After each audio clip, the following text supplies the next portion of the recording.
Now let's talk about Golden Girls, which came about in, I believe, 1985, right? So as you said, it was shortly after Aunt Fran was killed off of Mama's Family. Can you tell me about when the show came about, when you first heard the concept and what you thought? My agent from ICM, Sylvia Gold, called and said, I'm having a script sent out to your house. I want you to read. From NBC, right? Right. My brain's getting Yes, fuzzy. NBC. From NBC. So, messenger came, pulled up at the driveway, came to the door, delivered the script. I took it out of the manila folder. I looked at it, and I said, oh. I mean, I looked at it in its, before I opened it. It said The Golden Girls. And there was something about the script, that is the handwriting, the kind of writing that they chose, not the script that you're reading. Right. And I said, this is going to be a hit. Just from the typeface Oh, yes. of the Oh, logo. yes. I felt this is a winner. I can't wait to read it. So I read it, and I loved the role of Blanche. And I called my agent and told her so. She said, they're going to give that to Betty White. And so look at the role of Rose. And I said, but I can't play Rose.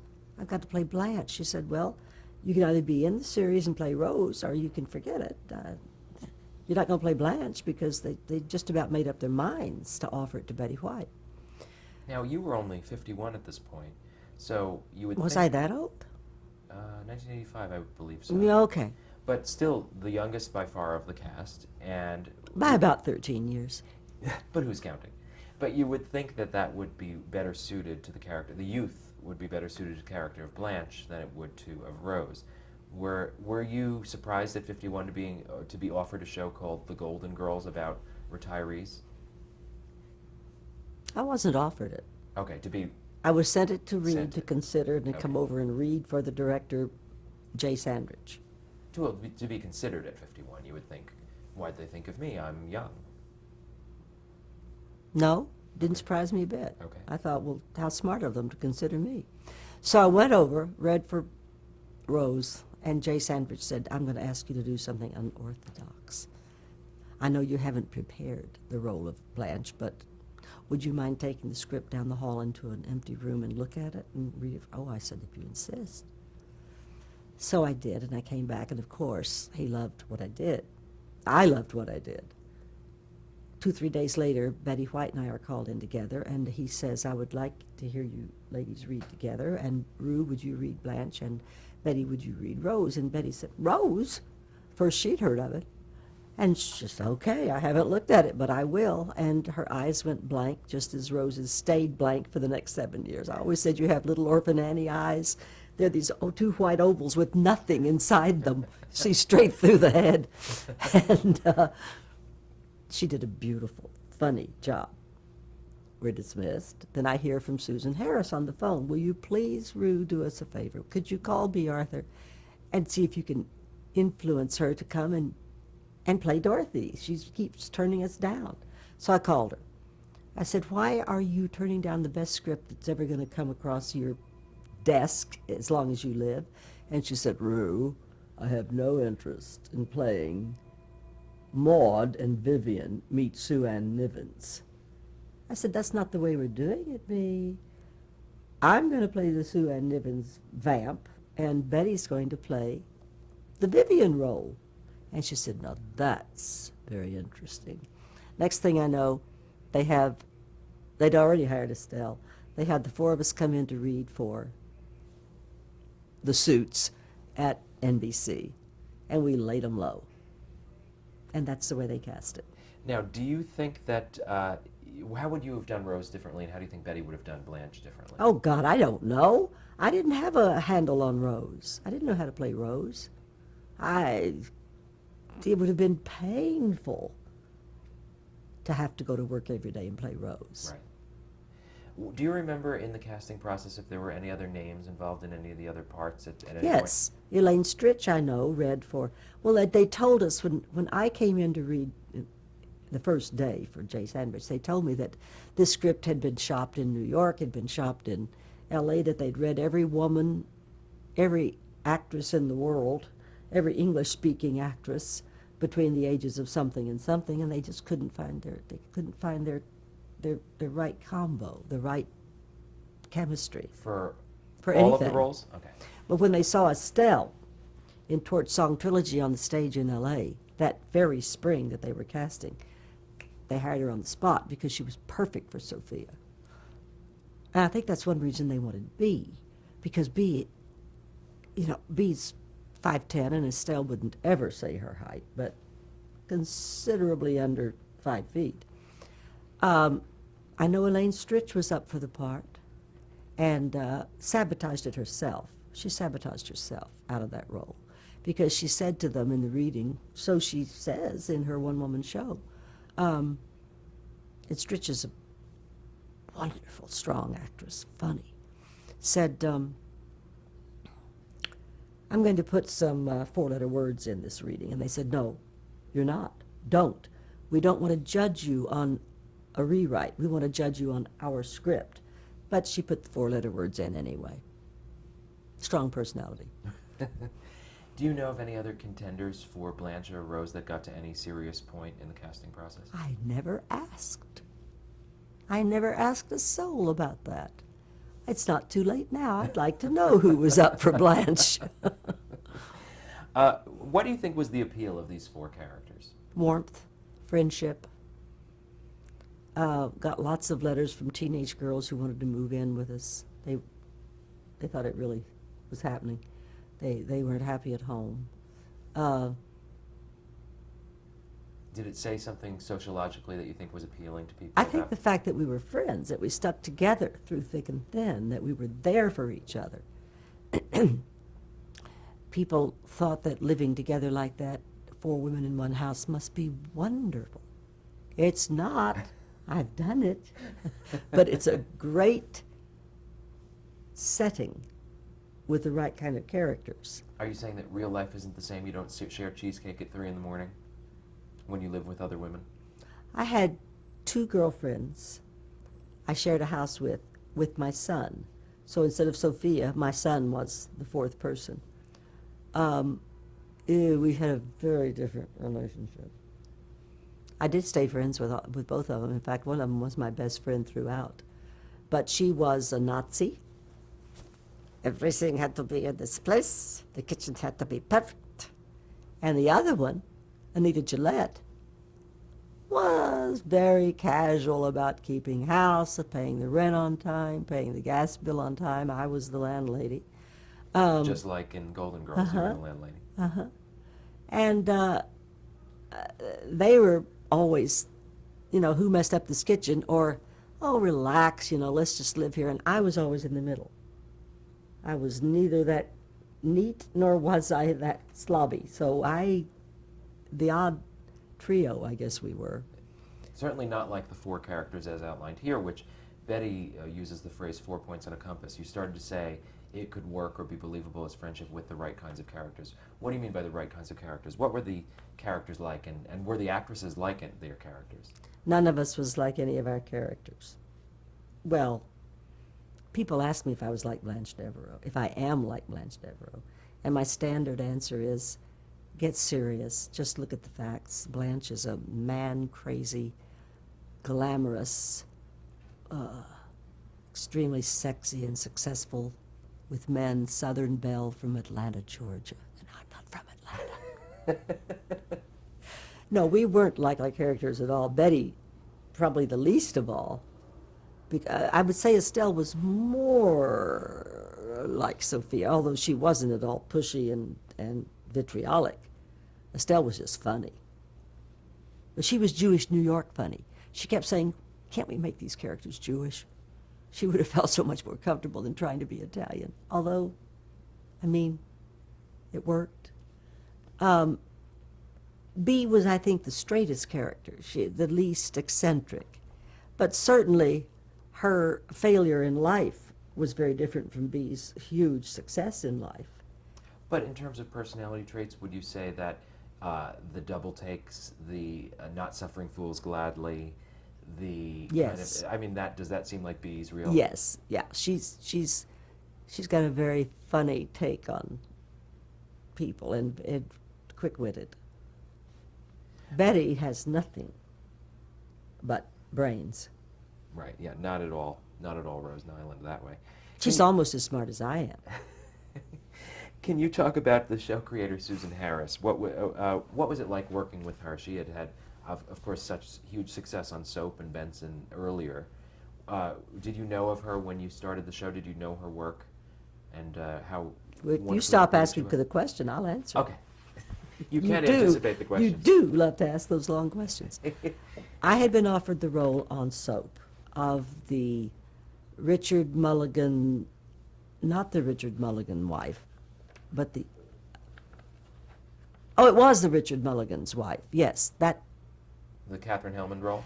No. The Catherine Damon role? Yes. Okay, that was that was Richard Mulligan's wife. Yes. Mandan was the other Was one. the other one, Well, yeah. I wanted to play the Hellman part, but she'd already been cast in it. I did not want to play the Damon part. That turned out to be the Damon part. And, of course, I met Susan and Whit and Thomas and, I met everybody at that time, and Jay Sandrich, who was directing it. I just didn't want to do that. It wasn't right. It was like playing Rose on Golden Girls. It just wasn't right. I would have hated going to work every day and watch Hellman play the part I wanted to be playing.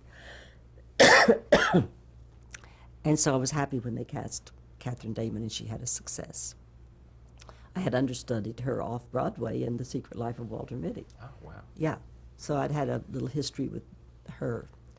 Interesting, Catherine Damon and Catherine Hellman, and one was named, let's see, well, they were called other names, but I can't remember now. You mean the character names? No, their real names were Catherine. Oh. But Catherine Hellman was called something else instead of Catherine, and Catherine Damon was called something else instead of Catherine. I'll know as soon as we finish this interview. Let's see, where was I? What were you asking? So had you been familiar with Susan from Soap? I knew her.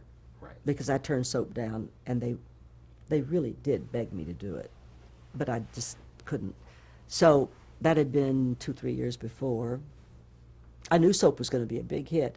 In fact, the reason I turned it down was it was either Soap or Apple Pie, and I preferred to take a chance with this long shot of Apple Pie because it was such a good show, and it was my show. And Soap had 13 characters on it, and I knew it was going to be a big hit. But I just didn't want to play that particular character. So do you think then, knowing Susan, that she had any part of Rue in mind when she was writing these characters, these 4 women? I doubt it. I don't think she thought of me for an instant. Susan doesn't work that way. She's very creative. She does say that she thought of Bea when she was writing Dorothy. Really? That in the original script it says Dorothy's Bornak, a Bea Arthur type. That's why I ask. Well, she came to me many times. You see, she only wrote the pilot, and then I think she wrote the first episode of the second year, or else she wrote the second episode of the first year. She wrote very, very few of them. She was very sick. She had that Fatigue syndrome? Fatigue syndrome. I mean, bad, big time. I think she still has it. I mean, this is a awful thing to go through. And she wanted to write movies. And she told me that she was going home to write movies. But I saw her at that thing that we were both at. The Paley Festival panel. Golly, she looks great. She looks gorgeous. She really looks good. That was in March of this year, March of 2006. Boy, she never looked that good. And she's 20-something years older. Really looks good. She would come to me many times and say, "You're playing Blanche so much better than I wrote her. I really like what you've done with her," because I didn't play it in a standard way. Blanche could have been very on the nose, the Southern vamp. Everybody knows the Southern vamp. Were you influenced in playing Blanche by Blanche Dubois, the other famous Southern Blanche? She was nothing like Blanche Dubois. She simply had that name. Now, Blanche Devereaux might have been influenced by Blanche Dubois, because she wanted to be a Southern heroine. She might have been influenced by Vivien Leigh. That's who I think she thought she was. At the time, how did you think it was going to go over in terms of appearing on a show about women over 50, since that has always been and still is a tough sell on television? It's not a tough sell. Well, it seems God almighty. That's the most amazing concept. When I was a child, children's shows on the radio were dull. Let's pretend. Every Saturday morning. No. What did I listen to? Jack Benny, Bob Hope, Red Skelton. I listened to my mother's shows. These people were older than my mother. They were funny. It was good humor. It was good entertainment. When they told Brandon Tartikoff, that the head of the comedy development at NBC at that time, he didn't stand a chance with a show about women over 50. He went ahead and did it. And it ran off. We won 17 Emmys, either the first or second year. We won, it's hugely popular today. It's in 45 countries around the world. Everybody who speaks Tabaglu is watching it. Why do you think then, which is true, with that success in mind, why do you think it's so hard to get shows about older people on television or for older actors to get roles on Because shows? if you don't learn from history, you are going to be doomed to repeat those same mistakes. And TV executives don't learn from history, apparently. Apparently. Did you have any trepidation about playing a sexually active, more mature woman in terms of how the audience would respond to the idea of an older woman, again, only 51 at the beginning, having sex, having an active sex life? Never entered my mind. The important thing was this was funny. These were great characters. We had a great hit on our hands, and I knew it. I knew it. Betty was always astounded. She'd say, "We got picked up for another 13. I'd say, "Betty, join the real world. This is a big hit." "Oh, but you never know." Well, watch what happens. Well, you knew from the typeface, so you're psychic. Yeah, I think I am a little bit. Tell me about the decision. Now, I know it was written into the script, but in terms of the way you performed the character, about making Blanche Southern and her accent, particularly. I know you had said at the Paley Festival night that you had originally been told... I know how to answer it. Okay. It said in the script that she was more Southern than Blanche Dubois. She was from Atlanta.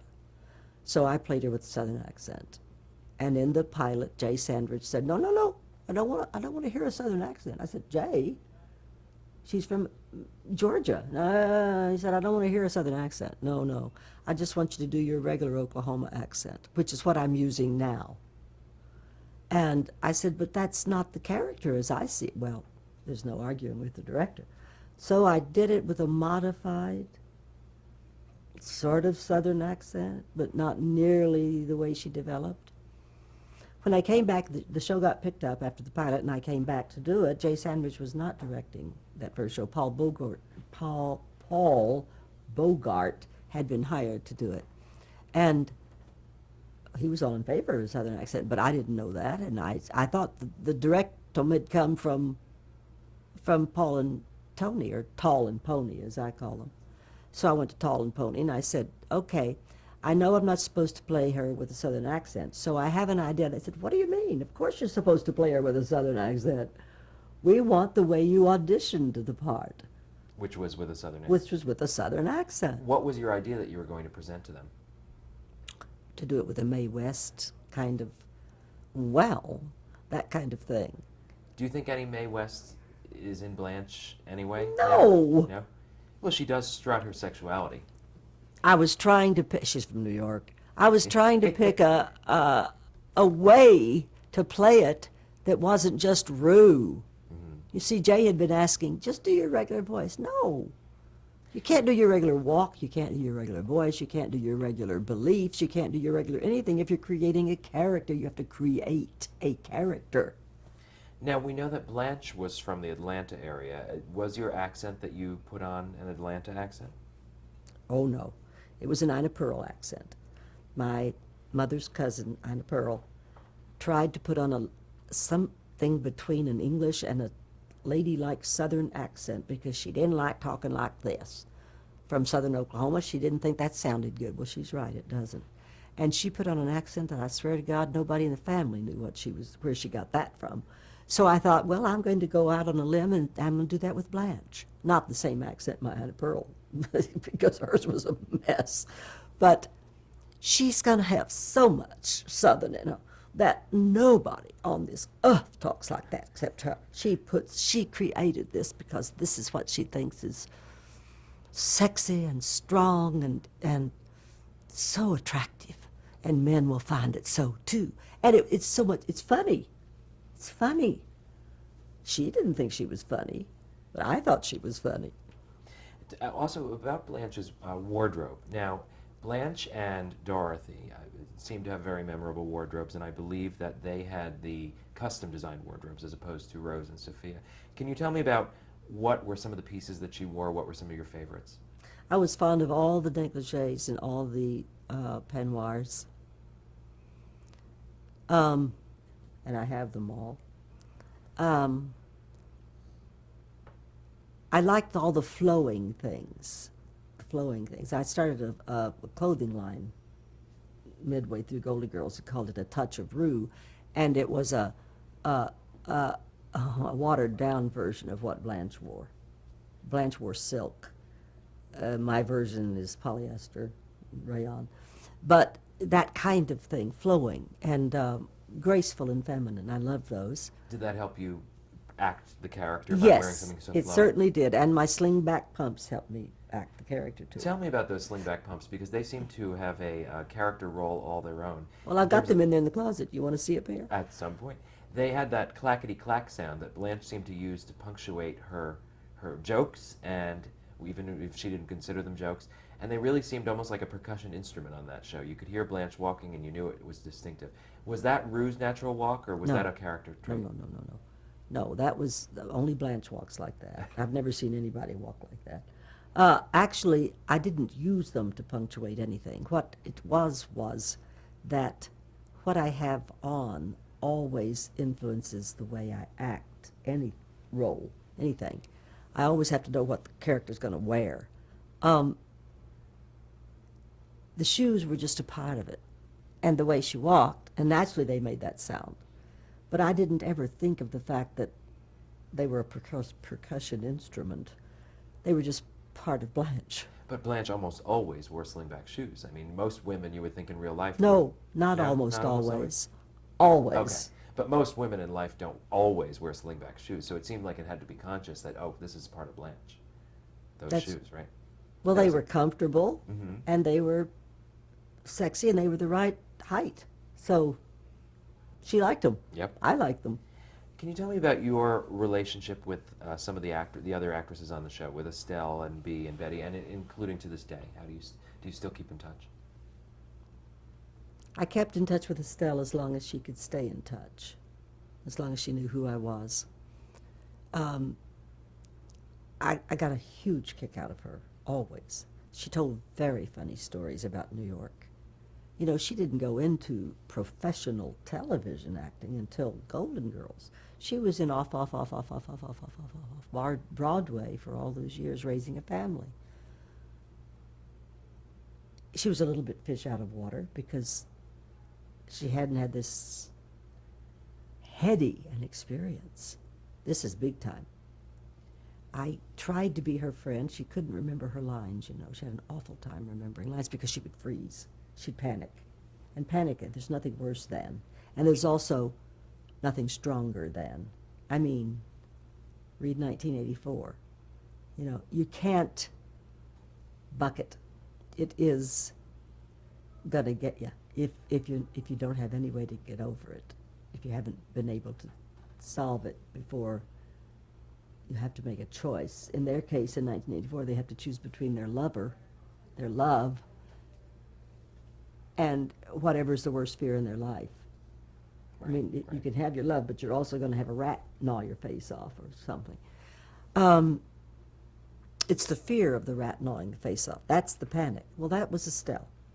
She would start getting under a dark cloud the day before tape day, which would be the fourth day of our work week. You could see a big difference in her on that day. she'd be walking around like Pigpen under a black cloud. By tape day, she was unreachable. She was just as uptight as a human being can get. And when you're freezing, when your brain is frozen like that, you can't remember lines.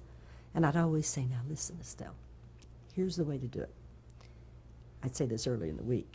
When you're saying Sicily, 1913, or picture this, Sicily, 1913. A lovely village girl walks down to the stream. She's filling her bucket with when a young man comes. I said, don't try to think of what word comes after what word. Think of the picture and tell the story. But she was so scared that she couldn't. She couldn't think of her name, poor little thing. Betty and I loved word games.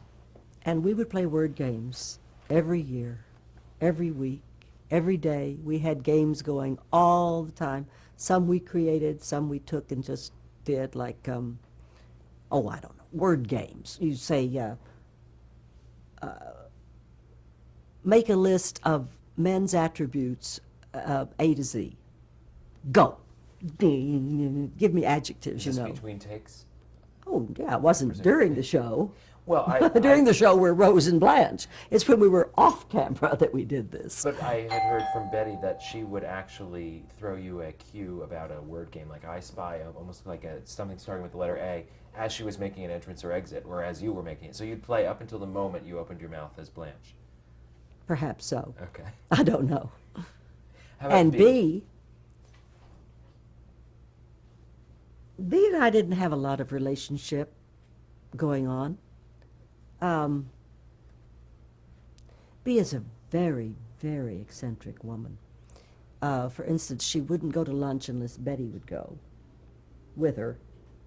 She wouldn't go to dinner between shows in our bathrobes unless Betty would walk across the tarmac with her to the cafeteria or to the feeding room, whatever they call that, the trough. She was very dependent on keeping everything as it always had been. And I was anything but that. I was, let's create the moment, let's change, let's blah. So, of course, none of us had lives that we kept going outside the show, except birthdays. Estelle had a birthday every June that she had a big party at, had a big party, and we would come to this restaurant to wish her happy birthday. She's 6 months younger than Betty. Betty's was in January, I believe. I never have known when Bee's is. I think she's a Taurus. But anyway, I went to maybe 2 or 3 parties at Estelle's house or apartment, and one party at Betty's the first year, and Bee came to my house to Thanksgivings once or twice, and came to a party once or twice. And Estelle came to a party once or twice. Betty never did. We had very, very different friends, very different sets of friends. Okay. Before we break, I just wanted to ask you about the producers, Paul Younger-Witt and Tony Thomas. So can you talk about working with them and what their style was like? They were very hands-on. They wanted a run-through on the second day of rehearsal. We started on Mondays reading the script. On Tuesdays they wanted to run through. We could carry the script, but they wanted to see the blocking. They wanted to see a run through. We weren't ready to give them a run through, but this is how they do it. That's one reason Paul Bogart left, and it may be the only reason Paul Bogart left after 6 shows. That's not how he does it. He wants a run through on the 3rd day, which is how Norman Lear runs things too. But they wanted it on the 2nd.